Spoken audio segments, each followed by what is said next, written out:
यो वः शिवतमो रसस्तस्य भावयतेह नः उषतीव मातरः।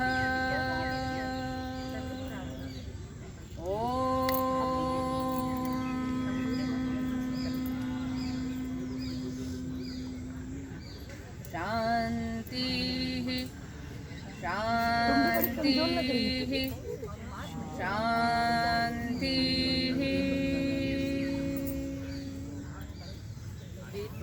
ये मंत्र ऋग्वेद और अथर्ववेद दोनों में आता है और इसमें ऋषि ने ये कामना की है कि हे परमात्मा, आपका जो कल्याणात्मक रस है, आनंद रस है, जिसे भक्ति भी कहा जा सकता है, जो भक्ति रस है वो आप हम सबको प्राप्त कराएं। ये भक्ति कई प्रकार की होती है, लेकिन जो पुत्र और माता की भक्ति होती है, कृष्ण और यशोदा की भक्ति आप सभी ने सुना है, तो उसमें जो अटूट प्रेम होता है, उस तरह का कल्याणात्मक भक्ति रस आप हमें हम सबको प्रदान करें, जिससे हमारी सबकी भक्ति आप में बनी रहे और हम सन्मार्ग का अवलंबन करें। ये इस मंत्र का अर्थ है। आज कठोपनिषद की कथा आप सबको सुनाते हैं। हो सकता है बहुत से लोग जानते हो, बहुत से लोग नहीं जानते हो। तो एक ऋषि थे जिनका नाम था उद्दालक। उनका बेटा था नचिकेता।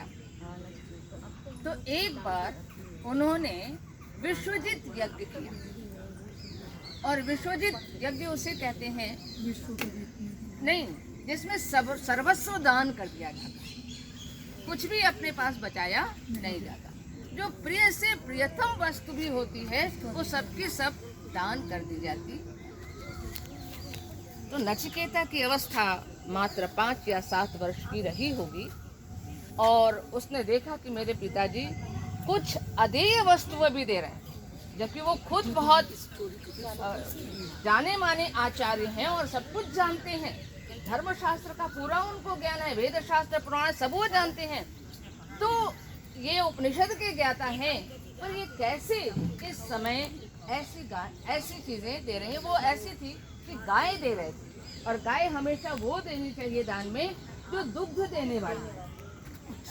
हाँ, जो दुग्ध देने वाली हो, बछड़े से युक्त हो, ऐसी गाय दान में देना चाहिए। लेकिन वो अधेय गाय दे रहे थे, यानी जो वृद्ध हो गई थी, जीर्ण शीर्ण हो गई थी, ऐसी गाय वो दान में दे रहे।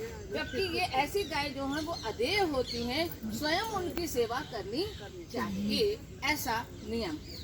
तो जब उसने देखा, सोचिए कितना बड़ा बच्चा है, 5 या 7 वर्ष की अवस्था, वो पीछे अपने पिताजी के घूमता है और बहुत परेशान रहता है। तो वो सोचता है कि ये हो सकता है कि ऐसा कुछ मोह इनको मेरी वजह से आया हो। तो वो अपने पिता से कहता है, पिताजी आप मुझे किसे दान में दें? जब आप बहुत काम में लगे रहते हैं तो आपको किसी की बात समझ में नहीं आती कि कौन क्या बोल रहा है, और ध्यान भी नहीं जाता। वो अपने काम में व्यस्त थे और ये पीछे बच्चा जो है बार बार कहे, पिताजी आप मुझे किसे देंगे, मुझे किसे देंगे? कस्मै माम दास्यसि, कस्मै माम दास्यसि। उन्होंने कहा मृत्युमे त्वाम ददामि।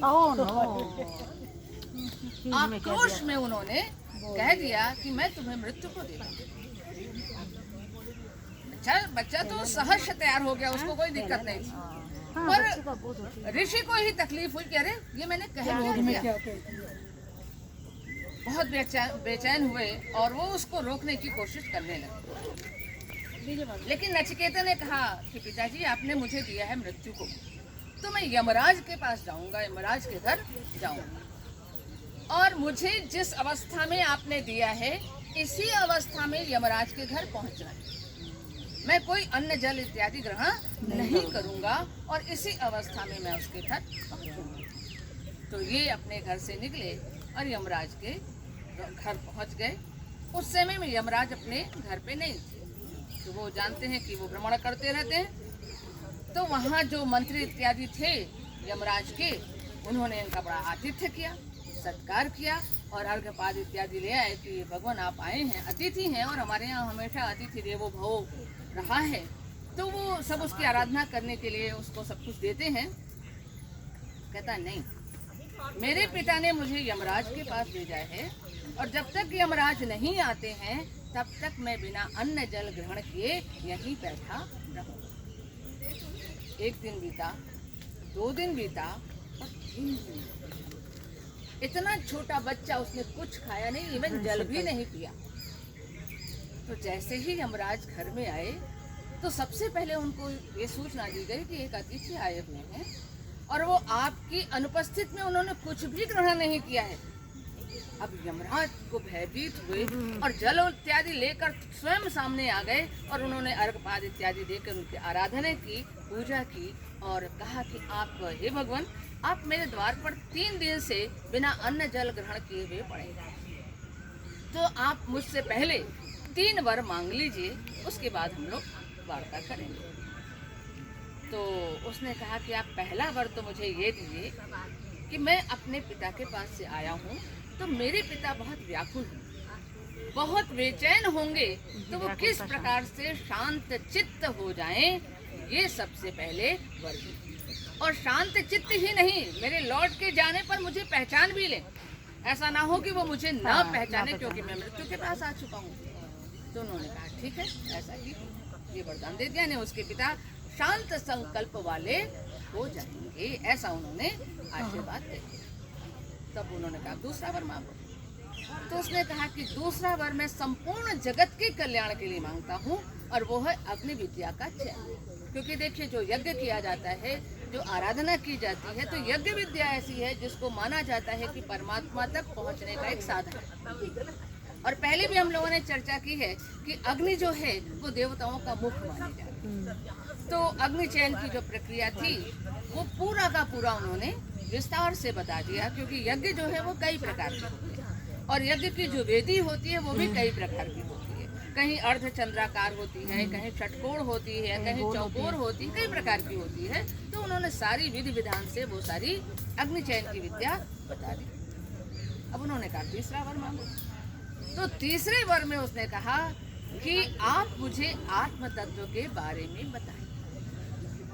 हमारी कल्पना करिए, 7 साल का बच्चा वो क्या समझेगा आत्म तत्व को।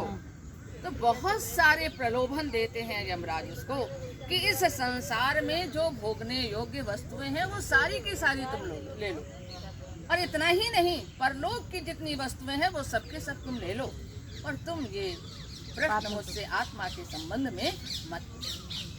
तो उसने कहा कि नहीं, ये सारी वस्तुएं नश्वर हैं। तो ये वो बहुत सारे देते हैं, नाम भी गिनाते हैं, ये ले लो, ये ले लो, ये ले लो, अश्व ले लो, महल ले लो, फलाना ढिमाका, सब कुछ, या एवं जो रमणी है वो भी ले लो। वो कुछ भी नहीं लेता, कहता है कि ये सब आपकी वस्तुएं आपके पास रहें, मुझे इसमें से कुछ भी नहीं चाहिए। आप तो मुझे आत्म तत्व का विवेचन करिए, आत्म तत्व क्या है। बड़े विकट समस्या में पड़ते हैं, लेकिन फिर धीरे धीरे वो समझ जाते हैं कि ये बच्चा और कुछ लेगा ही नहीं। तो फिर वो आत्म तत्व का विवेचन करते हैं और कहते हैं कि बहुत से विद्वान जिसको सुन ही नहीं पाते, और बहुत से ऐसे हैं जो सुनते भी हैं तो समझ नहीं पाते। तो ये ऐसी दुरूह विद्या है। फिर ये क्या है, कैसे है और किस तरह से इसे जाना जा सकता है, वो पूरे आत्म तत्व का विवेचन इस कठोपनिषद में आज की कथा।